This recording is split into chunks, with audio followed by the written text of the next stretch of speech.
Il est présenté comme le plus important échange de prisonniers depuis l'époque de la guerre froide. 10 individus transférés en Russie, 13 en Allemagne et 3 aux États-Unis, dont Evan Gershkovich, le journaliste du Wall Street Journal, détenu par Moscou depuis mars 2023. C'était formidable de monter dans ce bus et de voir un grand nombre de prisonniers politiques russes, et pas seulement des Américains et des Allemands. Je viens de passer un mois en prison à Ekaterinbourg. Tous ceux qui étaient assis à côté de moi étaient des prisonniers politiques et personne ne les connaît publiquement. L'échange de prisonniers a été négocié dans le plus grand secret depuis plus d'1 an en marge d'un sommet à Genève.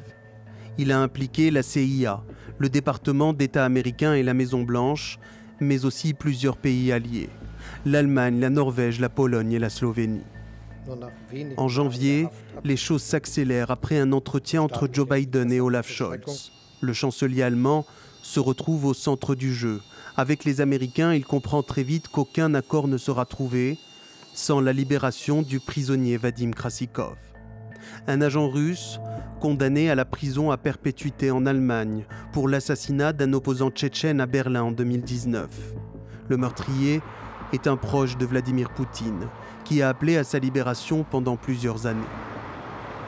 Cet échange a suscité la polémique outre-Rhin, d'autant que Berlin militait activement pour la libération d'Alexeï Navalny, l'activiste russe décédé en prison en février dernier. Pour la première fois, le Kremlin a reconnu que Krassikov était en fait un membre du FSB. Vadim Krassikov est un employé du service fédéral de sécurité. Il a servi dans la division spéciale Alpha.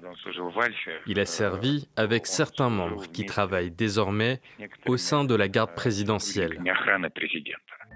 En coulisses, un autre pays a joué un rôle important, la Turquie de Recep Tayyip Erdoğan.